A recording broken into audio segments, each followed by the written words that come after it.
นั่งอยู่ในห้องแล้วก็แบบว่านี่ฉันตัดสินใจถูกแล้วใช่ไหมน้ำหนักเองลดไปเกือบ10 โลแล้วมาเรื่องพีคนะคะประสบการณ์แบบที่คาดไม่ถึงหลายอย่างมากเลยในตึกคณะตอนนี้อาจจะมีคนถือปืนอยู่แล้วก็ได้ยินเสียงเหมือนเสียงปืนดังมากๆพ่อทำไมค่าเช่าบ้านมันแพงจังเลยเราซื้อบ้านเลยดีกว่าไหมคุ้มกว่าเยอะเลย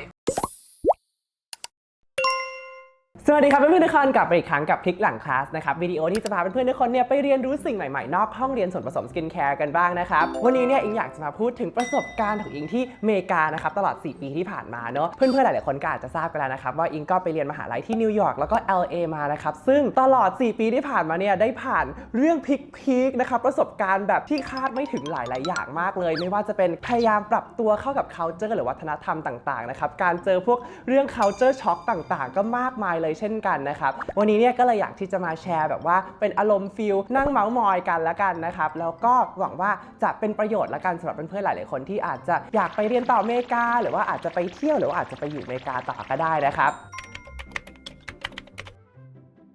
ภาพในหัวของอิงเกี่ยวกับอเมริกาก่อนที่จะไปนะครับก็คืออเมริกาเนี่ยเป็นประเทศที่ดีที่สุดในโลกอเมริกาคือ number one ในทุกอย่างนะครับเพราะว่าตลอดทั้งชีวิตก็เรียนโรงเรียนอินเตอร์มาเนอะเป็นโรงเรียนที่เหมือน grooming ฝึกให้เราเนี่ยมีสกิลพอที่จะไปใช้ชีวิตที่ประเทศอเมริกาได้แม้แต่สื่อต่างๆที่เราเสพเนอะฮอลลีวูดข่าวสารต่างๆที่เราเสพต่างๆมันก็มาจากอเมริกาหมดเลยเพราะฉะนั้นในหัวคืออเมริกาคือที่สุดแล้วนะครับแต่ว่า ซึ่งพอไปจริงๆเนี่ยมันก็แน่นอนมันก็มีหลายๆอย่างที่มันก็เป็นไปตามที่เราคิดไว้แหละแต่ว่าก็มีอีกหลายอย่างมากๆเลยเหมือนกันนะครับที่รู้สึกว่าทำลายภาพ ของอเมริกาในหัวของเราเหมือนกันนะซึ่งเดี๋ยววันนี้ก็จะมาแชร์ให้ทุกคนฟังนะครับว่ามีอะไรบ้างความรู้สึกตอนย้ายไปแรกๆหรอคือต้องบอกก่อนว่าตอนปี 1เนี่ยอิงย้ายไปที่นิวยอร์กก่อนนะครับไม่ใช่นิวยอร์กในหัวของทุกคนมันคือต่างจังหวัดนิวยอร์กมากๆเลยนะครับเมืองชื่อว่าโรเชสเตอร์มันขับรถไปจากนิวยอร์กซิตี้ประมาณ 5-6 ชั่วโมงเลยทุกคนจำได้เลยว่าปีแรกที่ไปรู้สึกว่าภาพจำในหัวของวัน move in day หรือว่าวันแรกที่ย้ายเข้าหอมันเป็นภาพที่ มันยังติดตาอยู่ทุกวันนี้เพราะมันเป็นวันที่รู้สึกเคว้งมากๆแล้วก็เหงามากๆเลยจำได้ว่าหม่าป๊าพาไปส่งที่มหาลัยคือขับรถไปจากนิวยอร์กด้วยกันแหละไปถึงที่หอก็ช่วยย้ายของเข้าเสร็จก็บายฉันกลับประเทศไทยแล้วนะ แล้วก็ทิ้งอิงไว้อยู่คนเดียวเลยจำได้ว่าตอนหม่าป๊าขับรถออกไปนั่งอยู่ในห้องแล้วก็แบบว่านี่ฉันตัดสินใจถูกแล้วใช่ไหมทิ้งชีวิตแสนสบายของการอยู่ที่เมืองไทยเพลงหนึ่งที่ describe ชีวิตปี 1ของอิงได้เลยก็คือเพลงของมาริวันเจมิน่าที่มันร้องว่าอย่าปล่อยให้ฉันรออยู่คนเดียวเปลี่ยวใจเลือดทน มันคือเพลงนั้นเลยทุกคนคิดถึงบ้านมากที่สุดที่คิดถึงที่สุดเลยนะคืออาหารรู้สึกว่าฉันอยากกินอะไรก็ได้ที่ไม่ได้ปรุงรสด้วยเกลือกับพริกไทยอย่างเดียวทำไมชีวิตมันขาดสีสันขนาดนี้ไปที่คาเฟ่เทเรียโรงเรียนกินสลัดกับอกไก่ทุกวัน 4-5 เดือนติดไม่กินอย่างอื่นเลยกินแต่เนี่ยแล้วก็จำได้ว่าถึงจุดที่ต้องพกแม็กกี้พกศรีราชาไปให้ที่บ้านส่งไปให้เลยแล้วก็ให้พี่ดาแม่บ้านที่บ้านทำพริกป่นจากพม่าส่งไปให้กินทุกอย่างเพื่อนฝรั่งงงเลยว่ามึงโรยซอสอะไรวะงงไปหมดแล้วแล้วก็จำได้ว่าเคยโทรหาม้าครั้งหนึ่งแล้วก็บอกมาว่าเนี่ยผ่านไปแค่ประมาณ 3-4 เดือนเองมั้งน้ำหนักเองลดไปเกือบ10 โลแล้วมาอิงกินอะไรไม่ได้เลยแล้วเผอิญว่าอาม่าก็นั่งอยู่ข้างๆมาอาม่าโกรธมามากอาม่าแบบปล่อยให้ร้านของฉันไปอดตายหรือไง อาม่าก็เลยส่งกระทะจีนไปให้ซึ่งหลานซึ่งทำกับข้าวไม่เป็นเลยก็ต้องเปิด YouTube นั่งดูเสิร์ชว่าผัดกะเพราทำยังไงกะเพราก็สะกดไม่เป็นกระเพราตอนนั้นไปที่ตลาดจีนคือโรเชสเตอร์เป็นเมืองเล็กมากแล้วก็ไม่มีตลาดไทยแน่นอนซึ่งตลาดจีนก็ยังพอมีวัตถุดิบที่เราคุ้นเคยอย่างเช่นพริกมีกระเทียมแบบว่าหลายๆอย่างเนอะไปซื้อมาเสร็จสับกลับมาที่หอนั่งดูทิวทอเรียลเขาบอกว่าให้เตรียมน้ำมันให้ร้อนสับพริกกับสับกระเทียมให้มันละเอียดสับเสร็จเรียบร้อยเยอะมากพริกเยอะมากจำได้ว่ากระทะร้อนมากใส่กระเทียมกับพริกลงไปปุ้มกลิ่นพริกมันฉุนขึ้นมาในอากาศแบบจนร้องไห้แล้วไม่ได้ร้องคนเดียวเพราะว่ากลิ่นมันออกไปข้างนอกเข้าไปในฮอลล์เวย์เข้าไปในห้องของทุกคนที่อยู่ในหอคือทุกคนตอนนั้นวิ่งออกมาจากห้องเกิดอะไรขึ้นมันมีแก๊สลีกหรือมันมีแบบเคมีคอลวอร์แฟร์เกิดขึ้นในหอนี้หรือเปล่าจนมีคนเรียกรถดับเพลิงแล้วอิงก็ อีกรีบล้างกระทะแล้วก็เดินออกไปโอ๊ยร้องไห้เหมือนกันโอ๊ยเกิดอะไรขึ้น วิแสบมากเลยอ่ะไม่คนดูจะคิดยังไงกับฉัน แต่ว่าหลังจากนั้นก็คือทำอาหารเก่งเลยนะแบบหลังจากใช้มีดเป็นใช้เตาเป็นเปิดอะไรเป็นก็ทำไข่เจียวทำไข่เจียว โอ้คือจริงๆตอนย้ายไปย้ายไปคนเดียวเลยไม่ได้มีเพื่อนไปด้วยไม่มีคนรู้จักเลยก็รู้สึกว่ามันเป็น opportunity ที่จะได้ไปเจอคนใหม่ๆได้ไปเรียนรู้สิ่งใหม่ๆแล้วก็ได้ไปค้นพบตัวเองมากขึ้นด้วยพุชตัวเองออกจาก comfort zone ของการที่เรามีเพื่อนเยอะๆไปอยู่คนเดียวดูบ้างแล้วลองไปแบบไปหาเพื่อนใหม่ไปลองไปดิ้นรนบ้างมันก็ดีเหมือนกัน ใช่แต่เป็นช่วงเวลาชีวิตที่ได้เรียนรู้อะไรเยอะมากๆ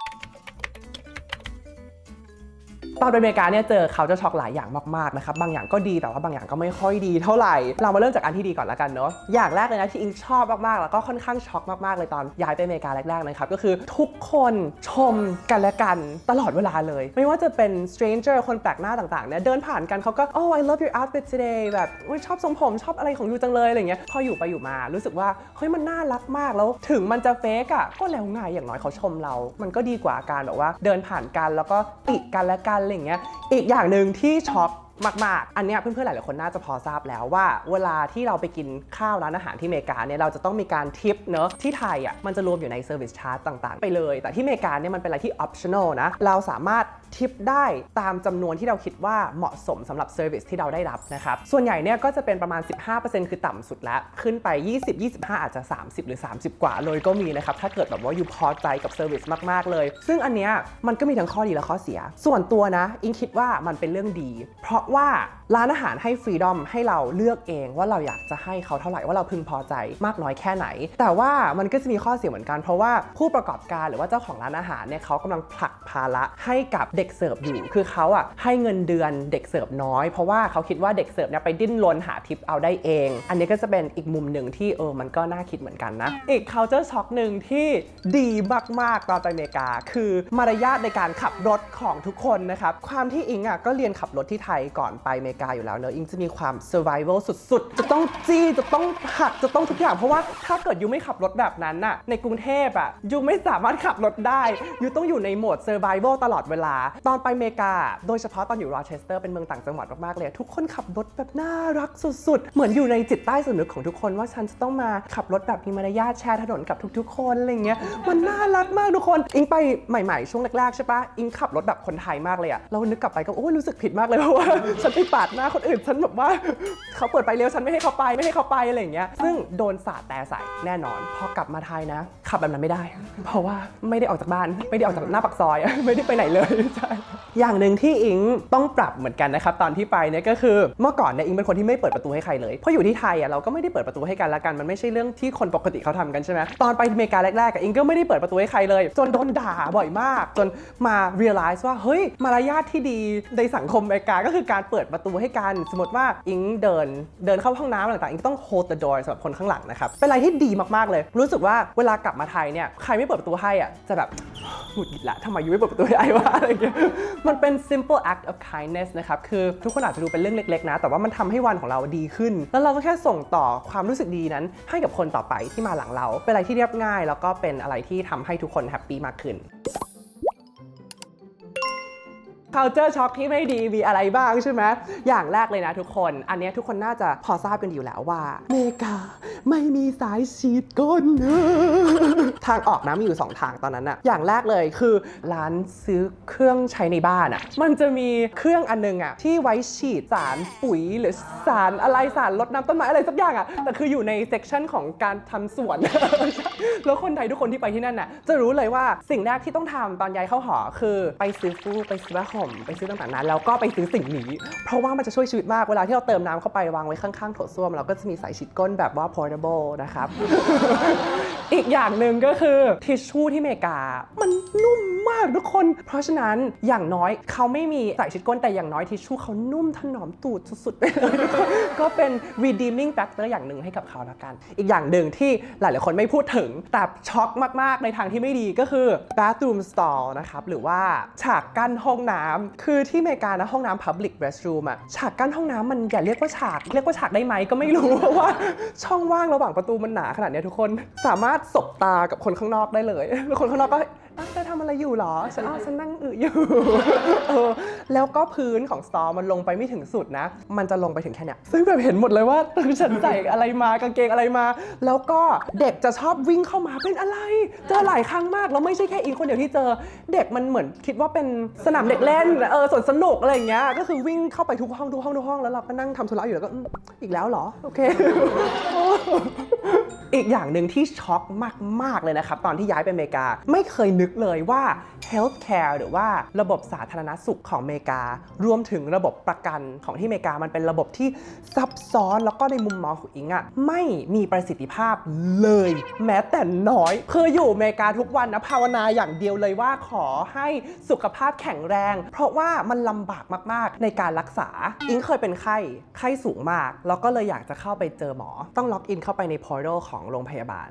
บอกว่าหมอว่างอีก5 วันตอนนั้นคิดว่าถ้าฉันไม่หายก่อนฉันก็คงตายก่อนแล้ว อีกเคสหนึ่งนะครับคือเพื่อนอิงคนหนึ่งเคยท้องเสียหนักมากเขาก็ไปที่ UCLA Hospital ซึ่งเป็นหนึ่งในโรงพยาบาลที่ดีที่สุดในทั้งประเทศอเมริกาแล้วอ่ะเขานอนอยู่บนเปลในห้องรอทั้งคืนไม่ได้เจอหมอนะตอนเช้าต้องกลับบ้านโดยที่ไม่ได้เจอหมอมีค่าน้ำเกลือค่านอนบนเปลค่าเจอพยาบาลทั้งหมดประมาณ 5,000 เหรียญอะ170,000คือถ้าอิงไม่สบายบินกลับมาไทยบิน business class บิน first class กลับมาไทยอ่ะรักษายังเร็วกว่าแล้วก็ยังเผลอๆถูกกว่าอีกด้วยซ้ำอีก culture shock หนึ่งที่ตกใจ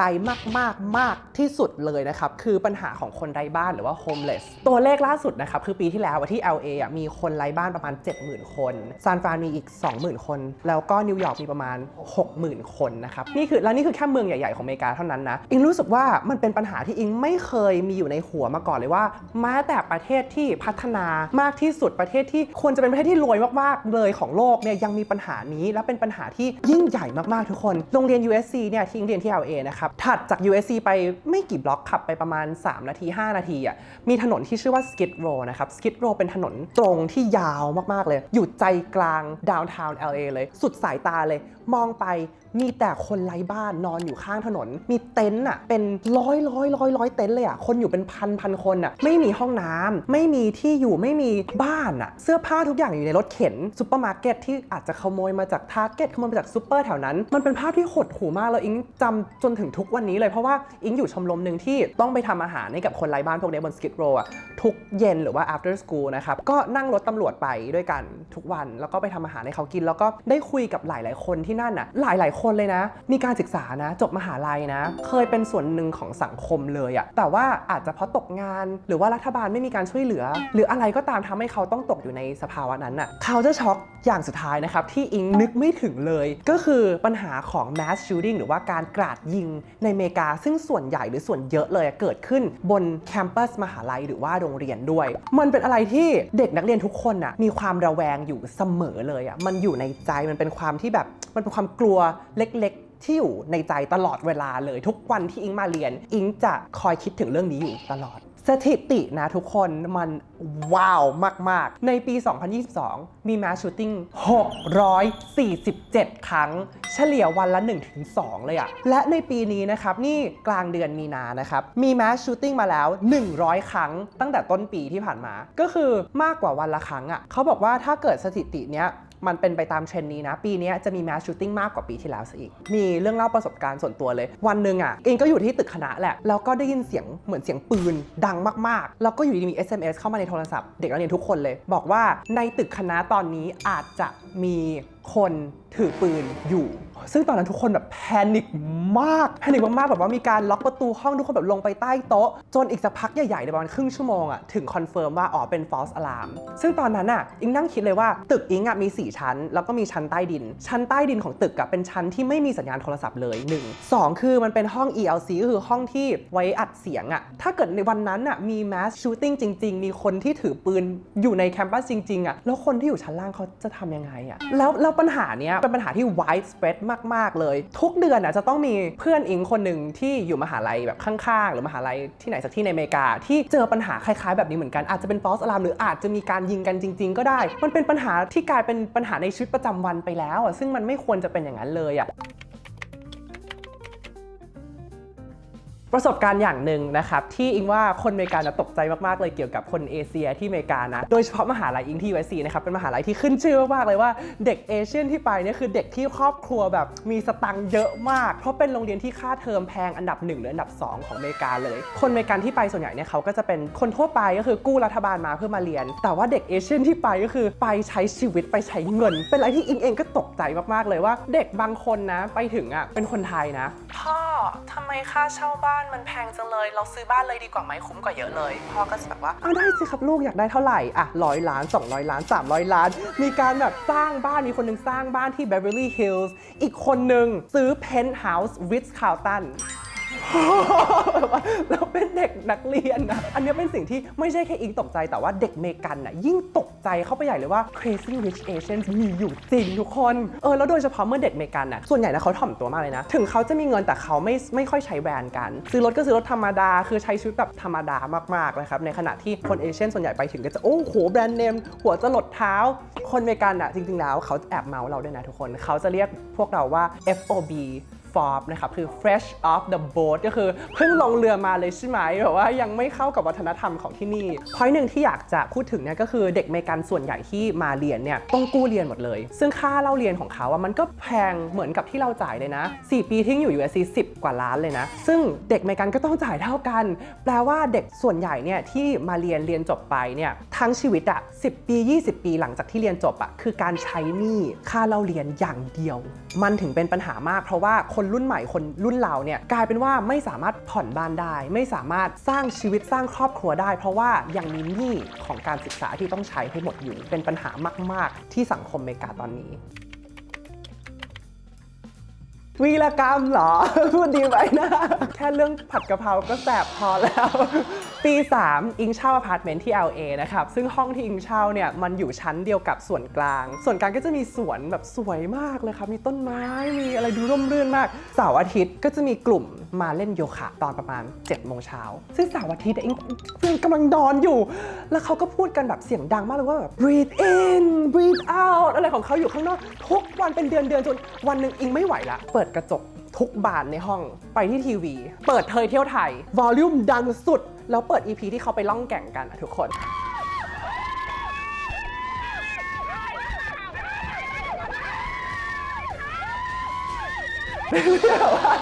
ทุกคนโวยวายมากซึ่ง1 ภาษาไทยด้วยที่ฝรั่งก็จะฟังไม่รู้เรื่อง2ก็คือความหนวกหูของทุกคนนะครับขอบคุณพี่ๆไทยทุกคนนะครับเพราะว่าหลังจากวันนั้นเนี่ยก็คือไม่มีการทำโยคะอีกแล้วนะครับบนชั้นนั้นโอเคมาถึงหัวข้อที่อิงว่าหลายๆคนก็อาจจะอยากรู้หรือว่ามีคำถามอยู่เหมือนกันนะครับนั่นก็คือค่าครองชีพของที่อเมริกามันสูงมากน้อยแค่ไหนเนอะจะบอกว่าจริงๆแต่ละเมืองในอเมริกามันก็มีค่าครองชีพที่แตกต่างกันเนอะอเมริกามี50 รัฐนะครับแต่ละรัฐค่าครองชีพแตกต่างกันหมดเลยแต่ว่าอิงบอกได้เลยว่า2 รัฐที่ค่าครองชีพสูงที่สุดก็คือนิวยอร์กกับแคลิฟอร์เนียนะครับก็คือนิวยอร์กกับ LA หรือซานฟรานสูงที่สุดต่างจังหวัดนิวยอร์กโรเชสเตอร์ค่าครองชีพก็ไม่สูงนะต้องดูแล้วแต่เมืองด้วยนะครับค่าครองชีพโรเชสเตอร์ถูกมากอาหารน้ำมันทุกอย่างราคาดีมากแต่ว่าพอย้ายเข้ามาในเมืองปุ๊บคนละเรื่องเลยครับนิวยอร์กซิตี้เนี่ยจะหนักตรงค่าเช่าอพาร์ตเมนต์ one bedroom ถ้าอยู่ในแมนฮัตตันอย่างน้อยๆต้องมี 3,500 ถึง 4,000 เหรียญต่อเดือนอยู่แล้ว100,000 กว่าบาทแน่นอนแต่ที่ดีของนิวยอร์กเนี่ยคือไม่ต้องเสียค่าเดินทางเยอะเพราะทุกคนนั่งซับเวย์ประมาณ$2.50ตลอดสายวิ่งกี่สถานีก็100 บาทเองแต่ที่ LA เนี่ยจะต่างกันที่ LA เนี่ยค่าเช่าถูกกว่านิดนึงแต่ว่า LA เนี่ยจะต้องหนักไปทางค่าเดินทางเพราะว่า LA เป็นเมืองใหญ่มาก public transportation ไม่มีนะครับหรือมีแต่ห่วยมากทุกคนต้องมีรถถ้าอยู่ LA รถเนี่ยมาพร้อมประกันที่แพงระเบิดประกันรถอิงเดือนละ 2-3 หมื่นบาทแต่จะเป็นเพราะขับรถ Porsche แล้วก็อยู่ดาวน์ทาวน์ LA เป็น area ที่อันตรายก็เลยค่าประกันแพงก็ต้องชั่งดูว่าไลฟ์สไตล์ของคุณเป็นยังไงมากกว่าโอเคครับก็จริงๆแล้วเนี่ยการที่ได้ไปอยู่อเมริกานะมันก็เป็นการเปิดโลกให้อิงมากๆเลยนะครับคือได้เห็นว่าแม้แต่ประเทศที่ดีที่สุดในโลกเนี่ยมันก็ยังมีหลายๆอย่างที่เป็นข้อบกพร่องที่เราก็ไปเรียนรู้มานะครับหรือว่าอะไรที่เขาทำดีเนี่ยเราก็เก็บมาพัฒนาประเทศและพัฒนาตัวเองได้เหมือนกันนะครับในขณะเดียวกันเนี่ยการที่ไปอเมริกาเนี่ยมันทำให้อิงได้รักความเป็นเอเชียนของตัวเองมากขึ้นด้วยนะเมื่อก่อนเนี่ยอิงไม่เคยเข้าใจเลยว่าความเป็นเอเชียนเนี่ยมันมีข้อดีตรงไหนบ้างจริงๆมันก็มีข้อเสียเหมือนกันที่เราก็ได้ไปเรียนรู้มาว่ามันคืออะไรแล้วเราก็ได้กลับมาเปลี่ยน แปลงตัวเองเหมือนกันนะครับอิงว่าใครที่ได้มีโอกาสไปอยู่ต่างประเทศอาจจะไม่ได้เป็นอเมริกาก็ได้อาจจะเป็นประเทศไหนก็ได้นะครับมันเป็น opportunity ที่ดีมากๆอย่างหนึ่งเลยนะที่จะได้ไปเรียนรู้ culture ใหม่ๆ culture ของเขาแตกต่างกันยังไงดียังไงไม่ดียังไงและ culture ของเราเนี่ย reflect หรือว่ามองย้อนกลับมาเหมือนกันว่าของเรามีจุดบกพร่องตรงไหนหรือว่ามีจุดแข็งตรงไหนเหมือนกันนะครับก็เป็นอะไรที่แนะนำว่าถ้าใครมีโอกาสอยากให้ลองไปนะครับสำหรับวันนี้ก็หวังว่าทุกคนจะได้ความรู้ไปเพิ่มเติมนะครับอาจจะไม่ใช่ความรู้แต่เป็นความบันเทิงก็ได้ ก็หวังว่าจะชอบวิดีโอนี้นะครับแล้วก็หวังว่าเราจะได้รู้จักกันมากขึ้นนะครับผ่านพลิกหลังคลาสนะครับวันนี้ก็ขอบคุณมากๆเลยที่ให้อิงได้มาเป็นส่วนหนึ่งในชีวิตของเพื่อนๆทุกคนนะครับเราไว้เราเจอกันใหม่อาทิตย์หน้านะครับบ๊ายบาย